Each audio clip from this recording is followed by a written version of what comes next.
Turning now to the vaccination data, we want to talk about an improvement in how we're going to be reporting data from next week. So from the 8th of August, 233,000 people who used health services in 2021 will be formally added to the population of people in New Zealand that we use to report our COVID-19 vaccination coverage. This population is called the Health Service User, or HSU, dataset, and it counts the number of people who used health services in New Zealand over a 12-month period. Importantly, it counts actual people, so we know who they are, where they are, and the details about them. We are replacing the 2020 dataset with an updated one based on interactions that occurred over the course of 2021. It's important to note that these are technical changes and they make no difference to the total number of New Zealanders vaccinated, which remains the same and increases with the thousands of people being vaccinated every day ongoing. The total number of people aged over 12 who've had at least 2 vaccination doses has increased 9.6% in the past 8 months, going from 3.63 million on the 1st of December last year to 3.98 million on the 1st of August this year. However, when we switch to the new dataset next week, our reported vaccination rates will show a drop because, as I said, this updated dataset has 233,000 more people in it. So put simply, it's the same number of people vaccinated, but we're now dividing that by a bigger number. So using that larger dataset, 2-dose coverage of the eligible population aged over 12 goes from 95% to 90%. For Māori, it goes from 88% to 83%, and for Pacific peoples from 97% to 89%. Importantly, rates for all ethnicities for our most vulnerable people aged over 65 remain above 90%, and overall New Zealand remains one of the world's most highly vaccinated countries for COVID-19. The HSU population count is ideal for supporting our vaccination efforts because, as I said, it represents real people who are here in the country interacting with the health system. It means that we can target and plan our campaigns both at a community level, for example, identifying areas where coverage is low, but also at an individual level, for example, targeted text message invitations for vaccination. I want to take a moment to thank Stats New Zealand, who has peer-reviewed the methodology used to create the dataset and have endorsed it as the right tool for continuing to measure vaccination coverage. Helpfully, Stats New Zealand made a number of recommendations which both Manatū Hauora and Te Whatu Ora have accepted and have either already implemented or are in the process of doing so, with one exception relating to a technicality in ethnicity reporting, as this is still subject to discussion with other agencies. Importantly, we're committed to updating the dataset every 6 months, which will help to keep our reporting as up-to-date as possible into the future. There are 2 other changes taking place to the reporting of COVID-19 vaccination data. The first is we're changing from reporting age at last vaccination to current age. This is because we need to better understand who in the population is eligible for boosters as we go through. So this change results in a more accurate indication of who is eligible for both boosters and first vaccinations as new people enter the various age brackets. The second change is removing the term fully vaccinated from a person's vaccination status and replacing it with completed primary course. So previously, a person was deemed fully vaccinated immediately after the last dose of a COVID-19 primary vaccination course. So for most people, that was 2 doses. And that definition did not include boosters. Now a person is considered up to date with their vaccinations if they have received all recommended COVID-19 vaccinations. So in other words, they've completed both their primary course and any booster doses that they are eligible for according to their age and other factors. At this point, I'll hand over to Dr. Chamberlain to talk about monkeypox. Thanks, Nick. Kia ora, Dr. Old, and tēnā koutou katoa. So as you'll be aware, on Tuesday we reported a 3rd case of monkeypox in New Zealand. An initial positive test for this case, who's isolating in Te Waipara Island, was yesterday validated by ESR. I've spoken to the Medical Officer of Health this morning, leading the local response, and the patient is doing well. The first 2 initial cases have now recovered, and none of the 3 cases are linked. There's no evidence of community transmission from any of the 3 cases. So monkeypox cases globally are continuing to rise. The latest estimate from the University of Oxford is that there are more than 23,000 cases in 78 countries. And people at highest risk are those who've had skin-to-skin or sexual contact with people who have monkeypox, such as at large parties or sex on-premises venues.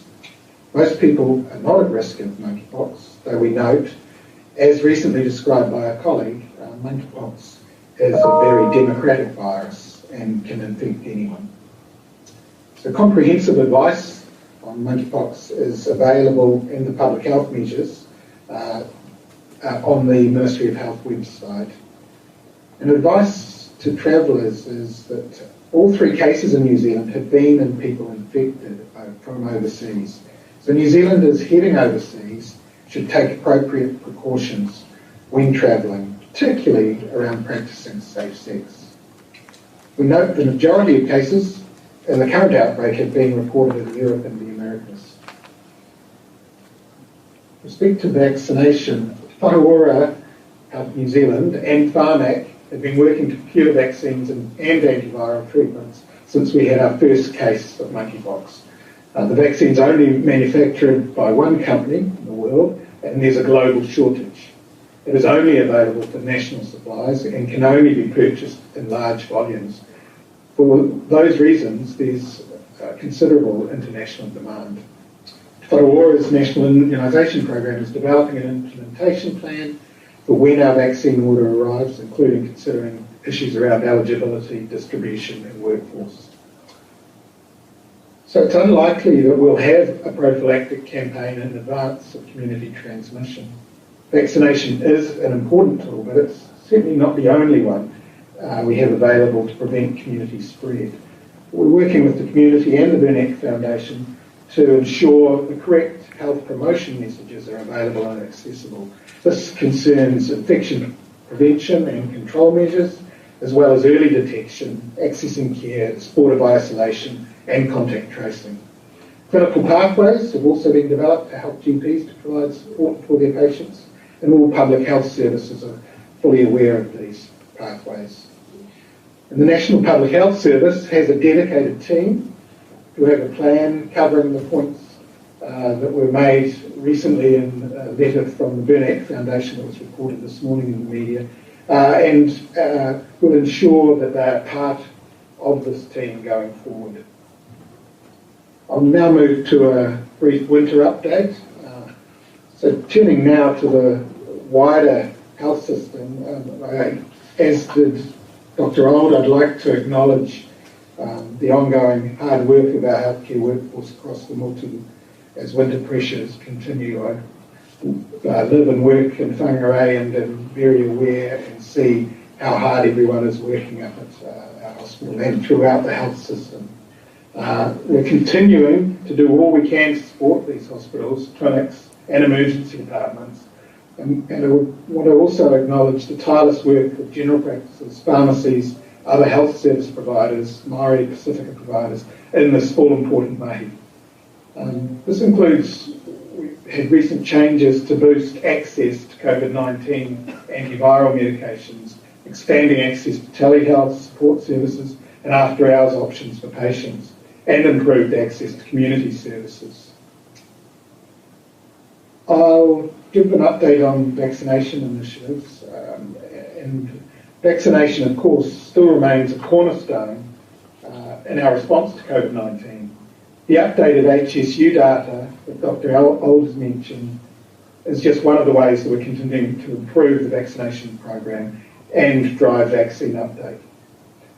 This approach includes using a wide variety of providers, promotional campaigns, and supporting communities to lead vaccination efforts. We're also mindful of the need to ensure that our Māori and Pacific healthcare providers are supported to help ensure equitable outcomes for their communities. This remains at the heart of the program. Today, we're excited about a $3.5 million investment to increase data capability of Māori providers and the usability of the data we provide to our partners. Te Whanaora is also looking at ways to share these learnings across providers and create a community of practice to increase broader capability. Our other work involves supporting Pacifica providers and community-led vaccination events across the Motu.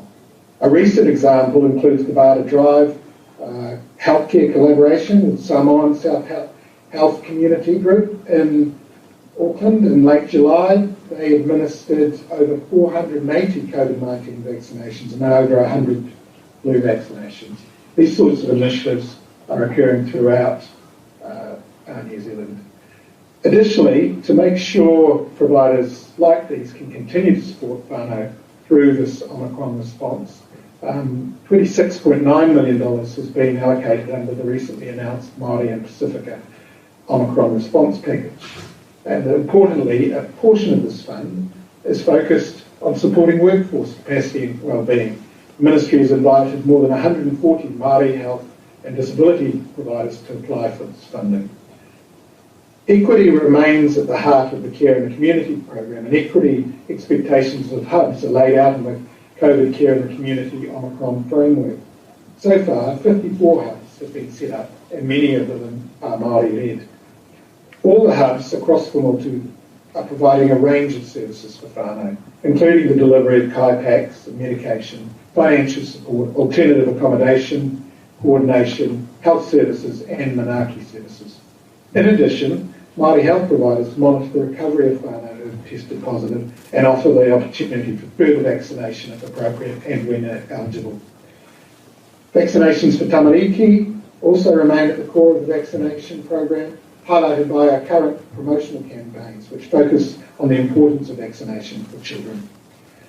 The program is building on the success of the robust data sharing partnership with iwi, Māori and Pacific providers for COVID-19 and influenza vaccination data, and we're working to extend this approach to include childhood vaccinations. Back to you, Dr. Owen.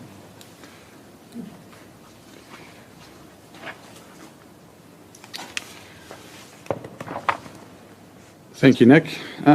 We're now happy to take questions. Dr. Old, in regards to monkeypox, now that we have this third case, how would you categorise the risk to that list?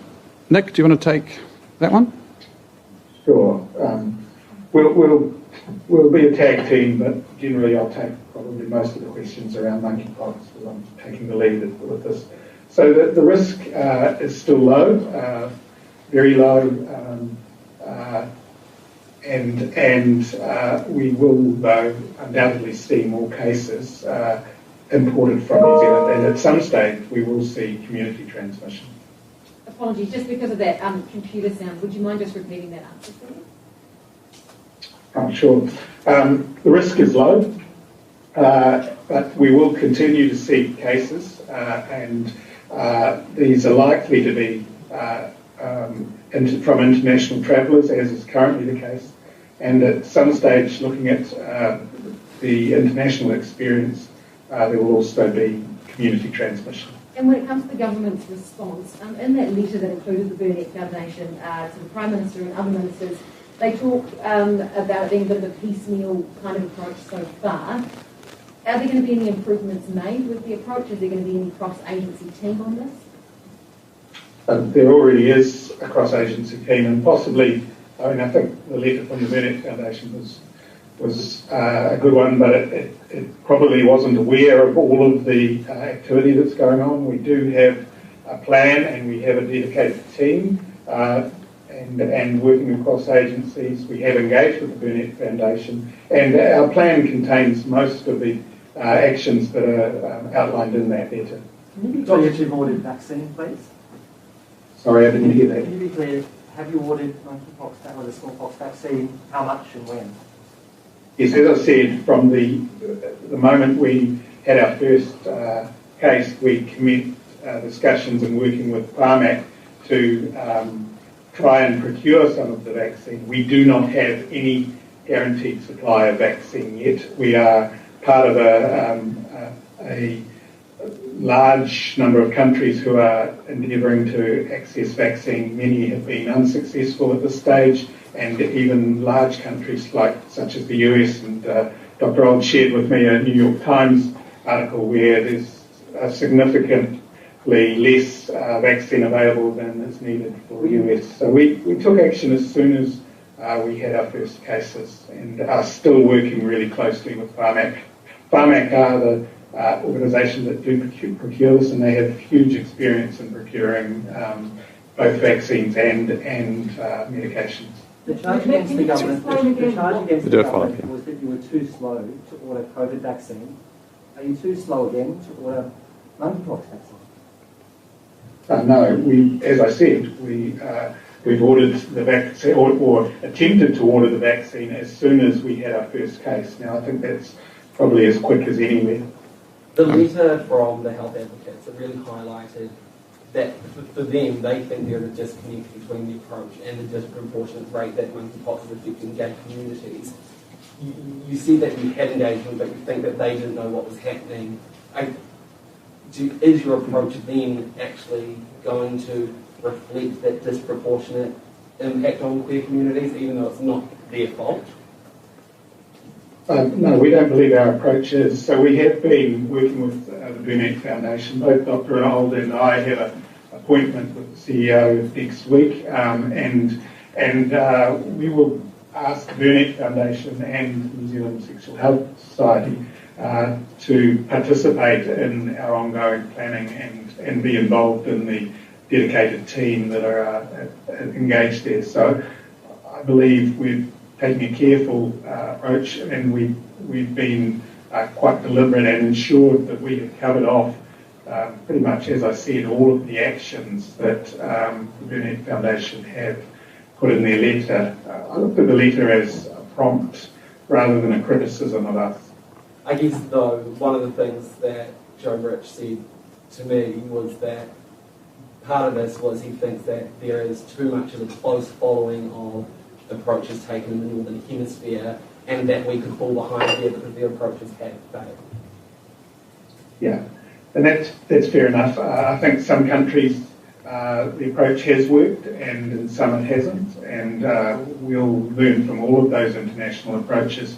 But we also, as I said earlier, want to make sure that our core messages are right, and we'll work with the Burnett Foundation to make sure those are there, and that we're providing those promotional messages in the right places and in the right time. And we'll also ensure that we've got all of the other infection and prevention and control measures clearly communicated, that we have appropriate contact tracing, isolation, and support for isolation, because that's the other aspect to isolation, as well as support for clinical care for these patients. And is the antiviral you're looking at teicovironate?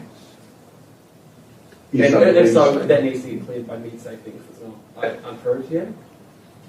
That's correct, although some of these medications and the vaccine itself can be imported and brought in and distributed under section, I think it's 26 or 29.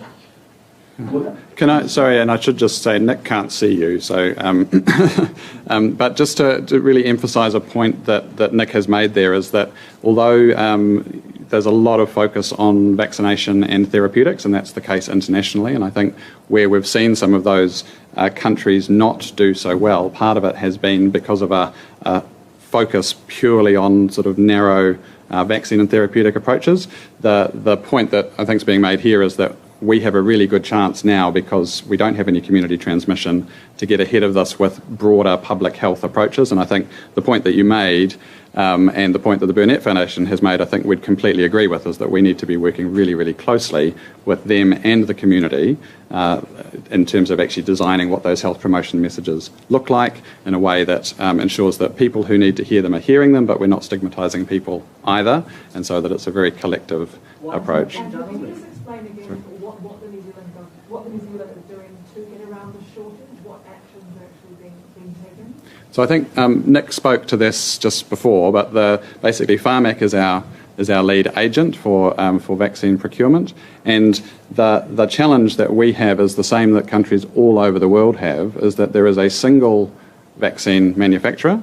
It's not available for purchase commercially. It's only available for national supply, and there are a number of countries, basically, most countries now are trying to get their hands on supply.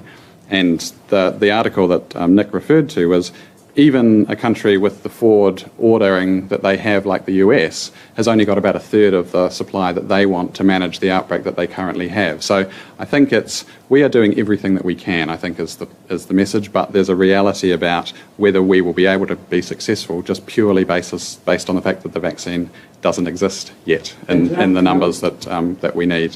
How many vaccines? Sorry, go on, Nick. So yesterday, I met with the CEO of Pharmac. I believe they're doing absolutely everything they can as well. And so I don't think there's more we can do at the moment. We are doing everything we can to try and secure a supply. But as Dr. Old said, it's only one of the tools in our tool cupboard. It's certainly an important one, but the important thing is not to just focus on vaccination, because that is going to take some time to access. Thanks. How many vaccines are you hoping to order? If supply is suddenly freed up, or how many would you like to have? There's probably around 20,000, which is what we've been trying to access. We'd take 10, and I believe that that is the smallest volume that you can purchase. 20,000 would be our optimum. Dr. Chamberlain, you said the risk level is low at the moment. At what point does that rise? Like how many cases would you need to be seeing? And just in the event of getting a vaccine here, do you foresee any sort of rollout issues or access to marginalised community issues to vaccinate them, like the contact them? So I can't answer, and I'm happy to get back to you, what categorises the various risk levels and whether there's ever been any decision on the definition around risk levels. With respect to the actual rollout of the vaccine program, we are going to continue to work with the communities that we need to work with and ensure that rollout is successful. We've had, as have many places, had significant experience around vaccination programs. This will need to be different. We won't have large amounts of vaccine, so we are thinking that the vaccine will need to be distributed through sexual health clinics, public health units and districts, public health nursing, etc. It won't be able to be distributed through general practices because you're spreading 10 or 20,000 vaccines far too thinly across. But we do need strong geographic coverage, and like all of our vaccination programs, we'll also consider outreach programs, etc. Right, and just given it's sort of moderate in Northern, how likely is it that the risk level will move up in New Zealand? Is there an idea for any time frames how long that could potentially take? No, I don't have a time frame. I'm not sure if Dr. Old has any, and that really depends on the number of international travellers bringing it back, how quickly we get community transmission, and so I think that would depend quite significantly. Obviously, having a border which is an air border, as it did for COVID, protects us somewhat, but not completely, so it may be slower than some other countries. I've not seen any modelling on the growth. Dr. Old may have more information.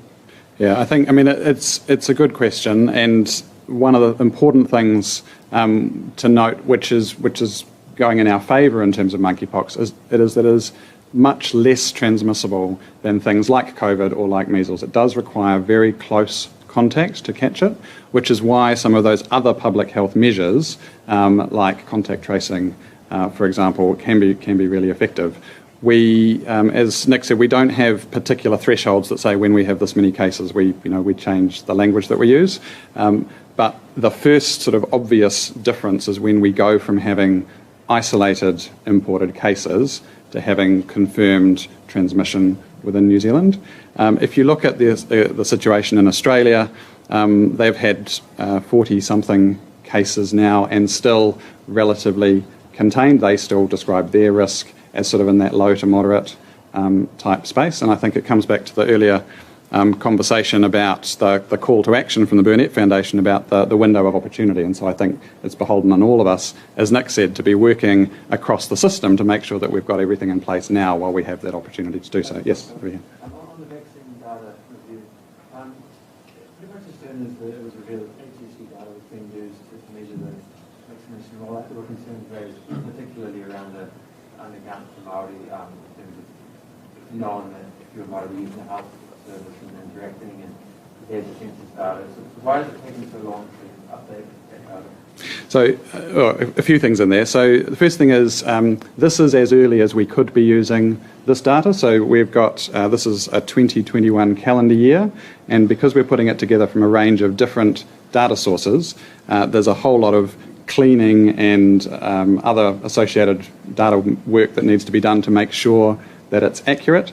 We also need to make sure that we've had time for particularly mortality to sort of flow through, so we're not inadvertently trying to approach people or their whānau who've experienced the loss of a loved one. So there's always going to be about a 6-month lag, which is why part of what we've agreed to do now is that to have a rolling 6-month review cycle. So I think for the 2021 data set that we've got now, it basically only existed as of the 1st of July, so this is really the earliest we could use it, but we have got that going forward. I would say, just in terms of the question about the undercount of Māori, because I think part of the reason for making these changes is because we really want to be using the best information that we can to make sure that we know where people are and that we can vaccinate them, is that the 2021 data set has about 35,000 more Māori in it than the 2020 data set did, and that's due in a large part to the success of the vaccination campaign, finding Māori who had not previously been engaged with health services. So that's a significant win. The other comment I would make is that the Stats New Zealand projections are projections based on census data, so they're sort of modelled numbers. The advantage of using HSU is that they're real people. We know they exist. They've interacted with the health system recently, so we know that they are able to be vaccinated. But the question about why are there more Māori in the stats numbers generally is to do with ethnicity classification, and that's one of the technical pieces that we're still continuing to work through. Given that the government were basing a lot of their decisions on vaccination rates, the percentage is not raw numbers of people vaccinated. Seeing that I guess the percentage drops to 5%, does that not raise questions about the decisions that are made? I don't think it raises questions about the decisions. I think this was the largest undertaking of this sort that New Zealand has ever attempted to do, and we didn't have a national data set that we could use. So we were sort of building that while we went, so it did mean that the data that we had was not as good as it could have been, but we used the best data that we had available at the time. Now we're able to take what we learned through the vaccination program, put that in, and get a better idea both about what our real underlying rates are, which, as I said, it's important to note, we are still, even with those drops, we're still in the top of the sort of tables in terms of our overall vaccine coverage. But importantly, it gives us much better information for future to be able to actually find and follow up people. When will you make decisions about expanding the second booster eligibility beyond over 60? Oh, that's a really good question. Nick, do you know if the immunisation program... Sorry, I didn't hear the question. So the question was decisions about expanding second booster eligibility. Do we have an update on that? It is being considered, and I think Barmac have the role around making that decision. So that's moving to, I think, the 30 to 50 age group. But no decisions have been made yet. We can come back to you on that one. Is there a particular hold-up? It's not, you've obviously got enough vaccine. Is there a particular reason why you wouldn't during the winter months to get it out there? So the main thing is it's the balance of evidence. So the evidence for Repeat boosters in over 50s is pretty good. In the sort of younger age groups, it's less clear, and so when you're asking people to go and do something, we need to be sure that actually it is going to give them a really good benefit. So my understanding is that at the moment that that evidence is still being considered and coming together, and if we get to the point where the balance suggests that actually it would be good for the individual and good for the population to be vaccinating that cohort, then that's when we would move. Because as you say, vaccine supply is not the constraint. Just finally, you've obviously said that the cases have peaked or look to have peaked. When do you expect deaths to peak? So we know that hospitalisations and deaths tend to lag. Hospitalisations tend to lag sort of 1 to 2 weeks, and deaths a little bit longer than that. So sometimes sort of maybe 2 weeks, 2 or 3 weeks out. Part of the reason why we are seeing more deaths now is because it has shifted into older age groups. And so again, I guess it's just a good opportunity to remind people that the second booster for older adults is effective at keeping people out of hospital and reducing deaths. So really encourage people to take up that opportunity. Yes. Dr. Old, back on monkeypox, because Australia has secured their, some vaccines for monkeypox for their population, does that really put the pressure on New Zealand? And ideally, when would you want to see vaccines arriving here? When do you want to secure them by? Could I answer that? Sorry. Yes, I'm looking at you. So my understanding is Australia have only secured very small amounts of monkeypox vaccine. So they're also in a queue around this global supply challenge. So I think it's a little bit confusing if we say that Australia has secured a significant supply. So they're ahead of us, but they also were ahead of us with the number of cases and those in the community as well. So. In terms of monkeypox communication, do you guys want to see anything at the border? If it's, that's where the risk at the moment is, do we need communications at the border so that people coming across the border know where to look? If it's foreigners, they might not know to look to local health advice. Has that been considered? But I think the whole communication strategy is complex, and we'd be working with the community and Burnett Foundation as to what are the best approaches. That may well be one of those, but there's multiple, both types of communication as well as locations for communication. I guess where is that communication planning at then? Because from what that letter says, it's clear that they want stuff out now. From what you're saying, that still needs to be worked on. So is there anything? I've got a plan with timeframes for various aspects of the plan and communication to be completed. My understanding is within the next couple of weeks or so, so it won't be long. So we could see cases already communicating through various other channels. It's just that you asked specifically about border, and what I'm saying is there's really a comprehensive approach to communication. That's only one of those. Indeed, but I guess just going on that broad communication plan. So we could expect something in a couple of weeks, but then we could still expect cases in that time before there is a communication plan. Yeah, that doesn't mean that there isn't communication already available and going out there. I mean, today's one opportunity, obviously, but there's the Burnett Foundation are communicating, we're communicating, we've got website information, as I said, so there is information available already, communications out to GPs and other health providers as well. So it's a staged process, and I don't think it'll ever end, but we're wanting to have completed the broad communication plan and actions within the next couple of weeks.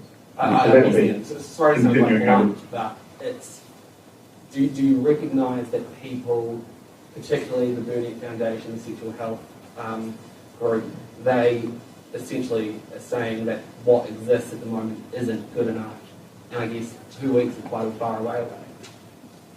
Well, so as I said, 2 weeks for the whole of the communication strategy, but there are things happening already, and yes, I recognise all of the points the Burnett Foundation made, and we are working with them. There has been quite significant engagement already. I guess further to that, if I can slide in, there's unique nuances here because of the disproportionate rate that it's affecting gay communities. What is playing into some of that? I guess someone highlighted to me in one of the interviews for that story was you have the challenge of someone might have to go isolate. It could be up to 4 weeks, which is much longer than a COVID isolation. That could be a closeted person. You've got risks of outing them to their families. Someone could end up in isolation who isn't, gay, but that, just attitudes towards them for going into isolation. Is this a really challenging communication response to form? Absolutely. You've just articulated many of the challenges for us, and so that's why we are really clear that we won't be doing this without the community involved and advising us. So yes, it is a challenge in communication. Cool. All right. We've got time for one or two more questions. Yes. COVID, you mentioned that it's spreading a lot more in older age groups than the first Omicron wave. Is that the full reason behind the sort of much higher death rates we're seeing today versus at the peak of the first wave, or is there something else going on as well? Look, it's a good question. My understanding is, and we will be publishing a review of COVID mortality probably in the next week, which will go into a lot more detail. But from the preliminary look that we've done there, then we think that does explain most of it. Certainly the groups that are driving those higher death rates are older adults, essentially, yes. Right. Thank you all.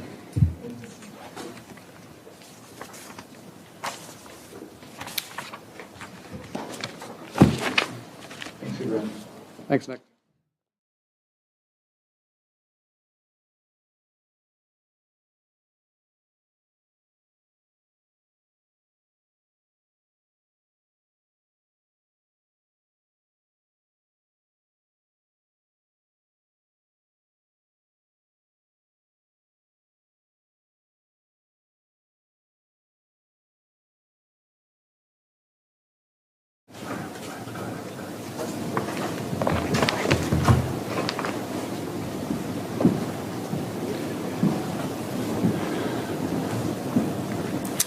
Kia ora ana tātou katoa, te ipitoma o te reo Māori kuki airani. Greetings everyone and welcome here to Manatū Hauora in this Cook Islands Language Week. Today's briefing includes our usual winter and COVID-19 response updates, as well as an update on improvements in our vaccine data reporting and monkeypox. Thank you all for being here. My name is Andrew Old and I'm the Deputy Director General and Head of the Public Health Agency within the Ministry of Health. I'm joined today by Dr. Nick Chamberlain, the National Director of the Public Health Service within Te Whatu Ora Health New Zealand. Nick was hoping to be here in person, but unfortunately the weather in the north of the country put paid to that. So thanks, Nick, for being available online. Now, it is a technical briefing we've got for you today, so there is quite a lot of detail for us to get through, but we will try and get through that in a timely way and leave time for your questions. Today, I'm going to begin with an assessment of where we're at in the COVID-19 outbreak, followed by an outline of some improvements in our COVID-19 vaccination data, before handing over to Dr. Chamberlain for an update on the country's monkeypox response following our third case that you will have seen reported this week on Tuesday. He will also cover an overview of the health system's response to winter pressures and our ongoing efforts to improve COVID-19 vaccination rates. But first, the daily numbers. Today we are reporting 6,152 new community cases of COVID-19 and 663 hospitalisations, including 14 people in intensive care and 49 deaths. As we've said recently, that those 49 deaths are people who have died with COVID in the previous 28 days, and our website will have details of the new attributable to COVID measure.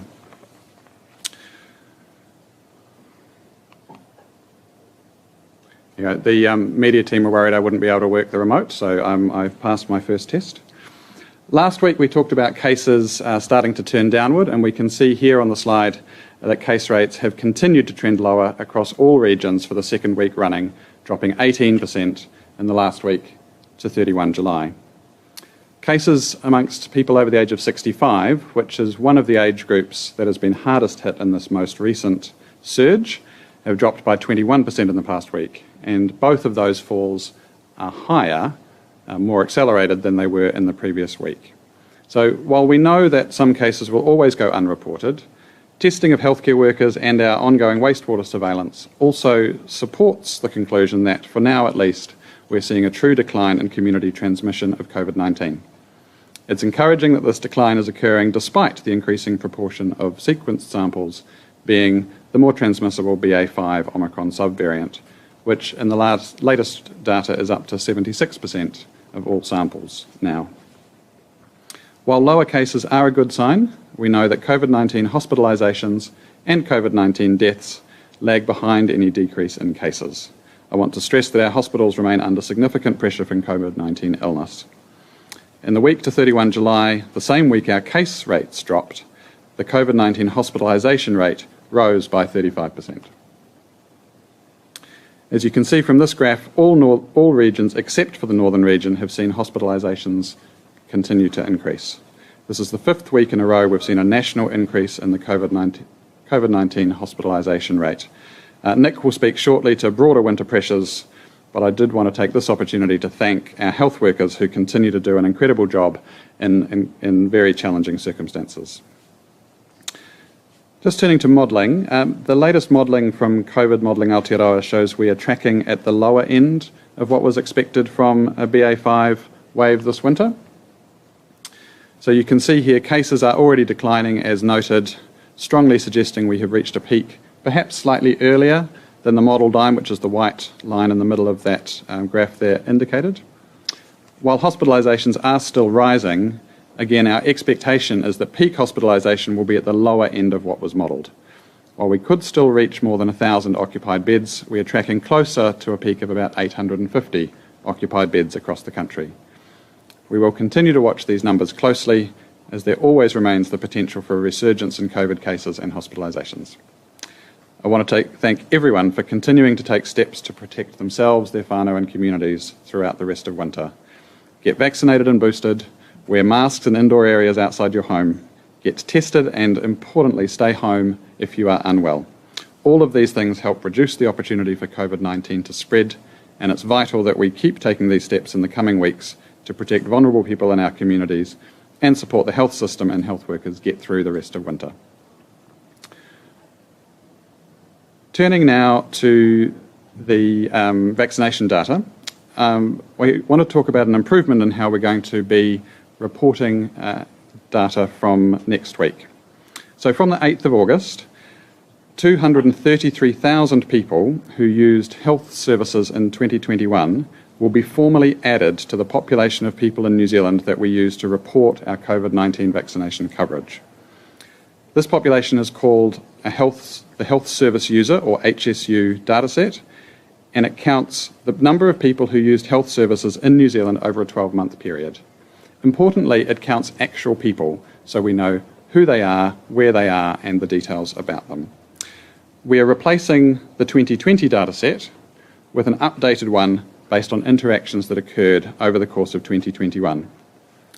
It's important to note that these are technical changes and they make no difference to the total number of New Zealanders vaccinated, which remains the same and increases with the thousands of people being vaccinated every day ongoing.